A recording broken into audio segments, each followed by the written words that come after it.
I speak to you today with feelings of profound sorrow. Throughout her life, Her Majesty the Queen, my beloved mother, was an inspiration, an example to me and to all my family. And we owe her the most heartfelt debt any family could owe to their mother, for her love, affection, guidance, understanding, and example.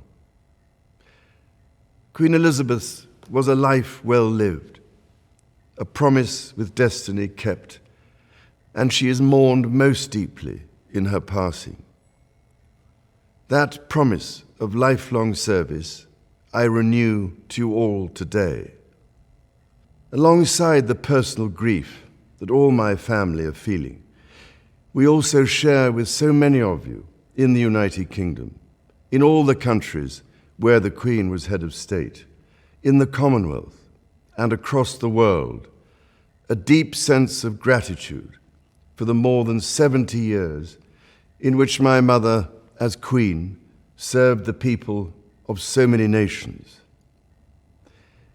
In 1947, on her 21st birthday, she pledged in a broadcast from Cape Town to the Commonwealth to devote her life, whether it be short or long, to the service of her peoples. That was more than a promise. It was a profound personal commitment which defined her whole life. She made sacrifices for duty. Her dedication and devotion as sovereign never wavered through times of change and progress, through times of joy and celebration, and through times of sadness and loss. In her life of service, we saw that abiding love of tradition, together with that fearless embrace of progress, which makes us great as nations. The affection, admiration, and respect she inspired became the hallmark of her reign. And as every member of my family can testify, she combined these qualities with warmth, humor, and an unerring ability always to see the best in people. I pay tribute to my mother's memory, and I honor her life of service.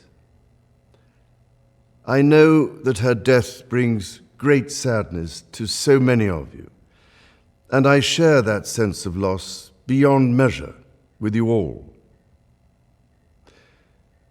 When the Queen came to the throne, Britain and the world were still coping with the privations and aftermath of the Second World War, and still living by the conventions of earlier times.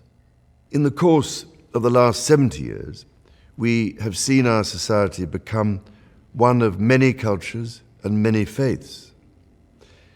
The institutions of the state have changed in turn. But through all changes and challenges, our nation and the wider family of realms, of whose talents, traditions, and achievements I am so inexpressibly proud, have prospered and flourished.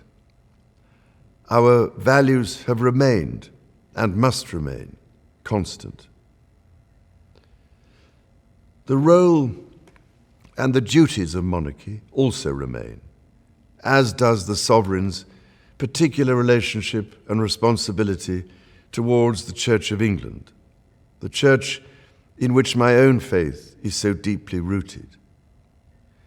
In that faith and the values it inspires, I have been brought up to cherish a sense of duty to others and to hold in the greatest respect the precious traditions, freedoms, and responsibilities of our unique history and our system of parliamentary government. As the Queen herself did with such unswerving devotion, I too now solemnly pledge myself throughout the remaining time God grants me, to uphold the constitutional principles at the heart of our nation.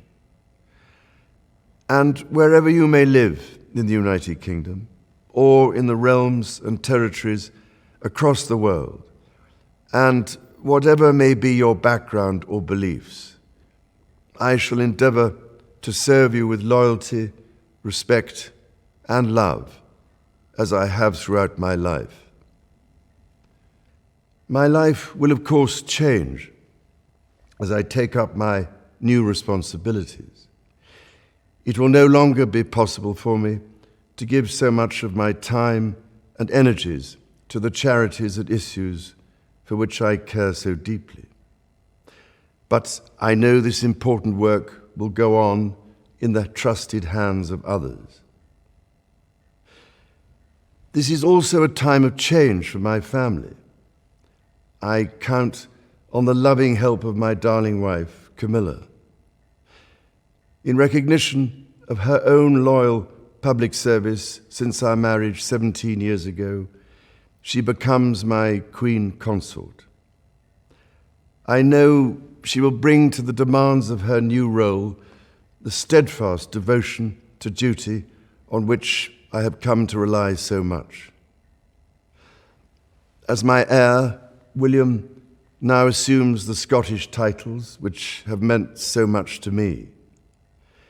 He succeeds me as Duke of Cornwall and takes on the responsibilities for the Duchy of Cornwall, which I have undertaken for more than 5 decades.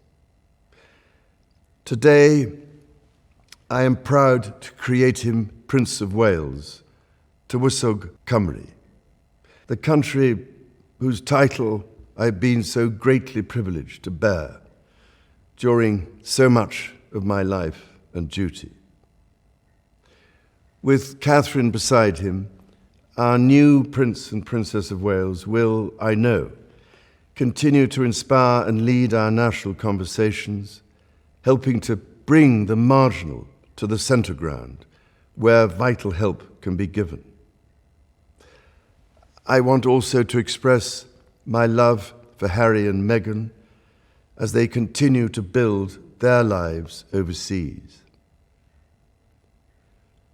In a little over a week's time, we will come together as a nation, as a Commonwealth, and indeed a global community, to lay my beloved mother to rest. In our sorrow, let us remember and draw strength from the light of her example. On behalf of all my family, I can only offer the most sincere and heartfelt thanks for your condolences and support. They mean more to me than I can ever possibly express. And to my darling Mama, as you begin your last great journey to join my dear late Papa, I want simply to say this: thank you. Thank you for your love and devotion to our family and to the family of nations you have served so diligently all these years. May flights of angels sing thee to thy rest.